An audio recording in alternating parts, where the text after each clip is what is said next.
Genesis chapter 31. Hi, I am Lydia, and I'm currently trying to read the entire Bible day by day, chapter by chapter, until I get to the end of it.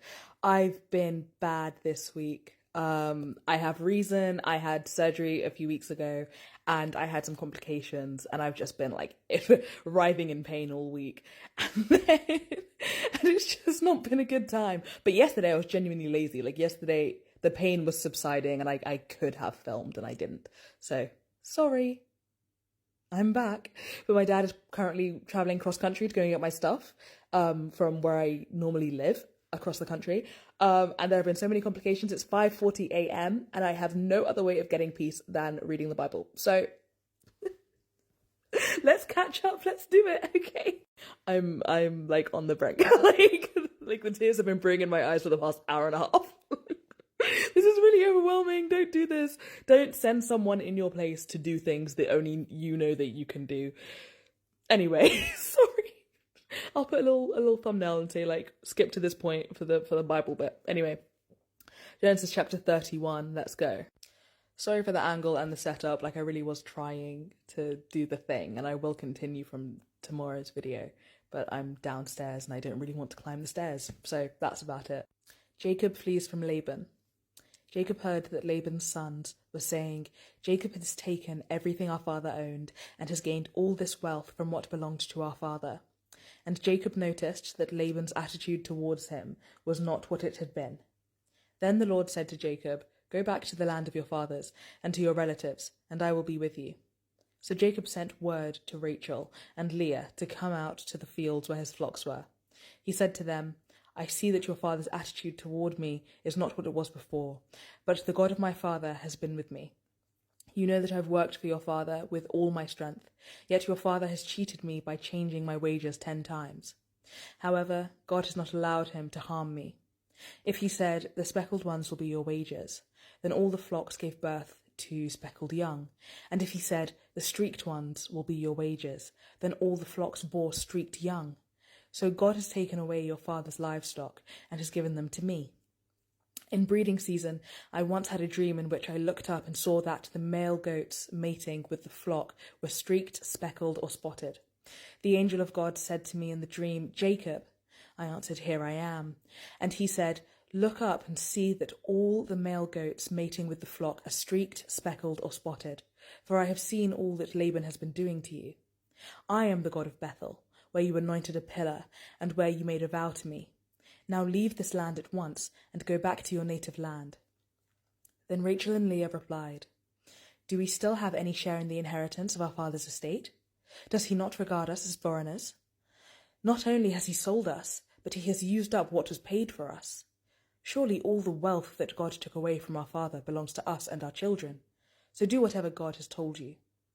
Then Jacob put his children and his wives on camels, and he drove all his livestock ahead of him, along with all the goods that he had accumulated in Paddan Aram, to go to his father Isaac in the land of Canaan. When Laban had gone to shear his sheep, Rachel stole her father's household gods." There we go. "Moreover, Jacob deceived Laban the Aramean by not telling him he was running away. So he fled with all he had, crossed the Euphrates River, and headed for the hill country of Gilead.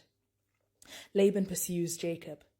On the 3rd day, Laban was told that Jacob had fled. Taking his relatives with him, he pursued Jacob for 7 days and caught up with him in the hill country of Gilead. Then God came to Laban the Aramean in a dream at night and said to him, 'Be careful not to say anything to Jacob, either good or bad.' Jacob had pitched his tent in the hill country of Gilead when Laban overtook him, and Laban and his relatives camped there too. Then Laban said to Jacob, 'What have you done? You've deceived me, and you've carried off my daughters like captives in war. Why did you run off secretly and deceive me? Why didn't you tell me, so I could send you away with joy and singing to the music of timbrels and harps? You didn't even let me kiss my grandchildren and my daughters goodbye. You have done a foolish thing. I have the power to harm you, but last night the God of your father said to me, "Be careful not to say anything to Jacob, either good or bad." Now you have gone off because you longed to return to your father's household. But why did you steal my gods?" Jacob answered Laban, "I was afraid because I thought you would take your daughters away from me by force. But if you find anyone who has your gods, that person shall not live. In the presence of our relatives, see for yourself whether there is anything of yours here with me, and if so, take it." Now Jacob did not know that Rachel had stolen the gods. So Laban went into Jacob's tent, and into Leah's tent, and into the tent of the 2 female servants, but he found nothing. After he came out of Leah's tent, he entered Rachel's tent. Now Rachel had taken the household gods and put them inside her camel's saddle, and was sitting on them. Laban searched through everything in the tent, but found nothing. Rachel said to her father, "Don't be angry, my lord, that I cannot stand up in your presence. I am having my period." So, I've read this in French or in Spanish, one of the two, or maybe both, and I did not get the full meaning of that. So he searched, but could not find the household gods. Jacob was angry and took Laban to task. "What is my crime?" he asked Laban. "How have I wronged you that you hunt me down? Now that you have searched through all my goods, what have you found that belongs to your household? Put it here in front of your relatives and mine, and let them judge between the 2 of us. I have been with you for 20 years now. Your sheep and goats have not miscarried, nor have I eaten rams from your flocks. I did not bring you animals torn by wild beasts. I bore the loss myself.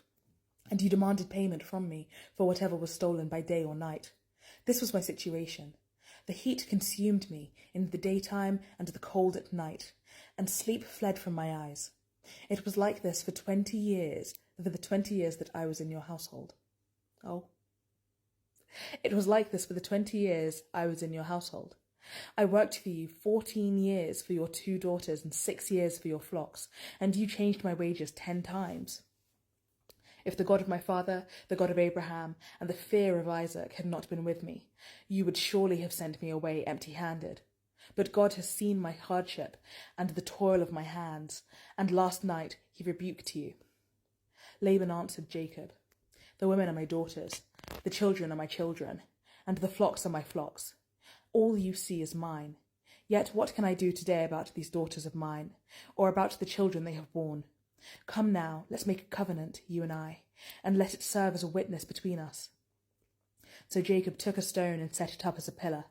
He said to his relatives, gather some stones. Wow.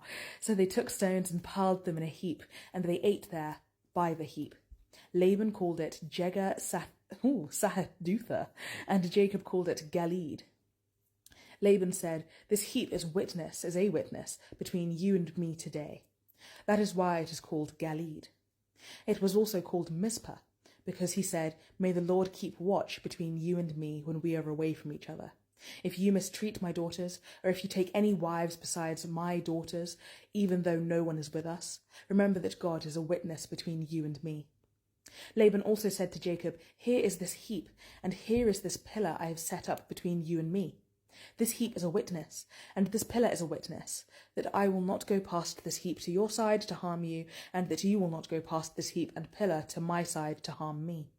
May the God of Abraham and the God of Nahor, the God of their father, judge between us.' So Jacob took an oath in the name of the fear of his father Isaac. He offered a sacrifice there in the hill country, and invited his relatives to a meal. After they had eaten, they spent the night there. Early the next morning, Laban kissed his grandchildren and his daughters, and he blessed them. Then he left and returned home. Right, thank you so much for joining me today. Sorry, this was a bit chaotic. Sorry for the splurge at the start. Oh, Lord, sorry. But if you want to shoot up a prayer, please do feel free, because my heart's going pitter-patter. And I know that God did not give us a spirit of fear, and we should come to him if we're weary and heavy laden and all that jazz. But gosh. I will not feel peace for the next few hours. I am definitely putting an all-nighter and then some. Regardless, thank you so much for joining me today. Oh, a notification. Thank you so much for joining me today and for reading the Bible with me and pouring into your own relationship with God. This is 10 out of 10. I'm annoyed at myself for not having done this more consistently these past few days when I've been in pain and struggling. So please, draw closer to him in times of need, and also in times of joy and jubilation and all the middle stuff too. Anyway, may God bless and keep you today and tomorrow in case I do not post. And yeah, God willing, I will see you tomorrow. Goodbye.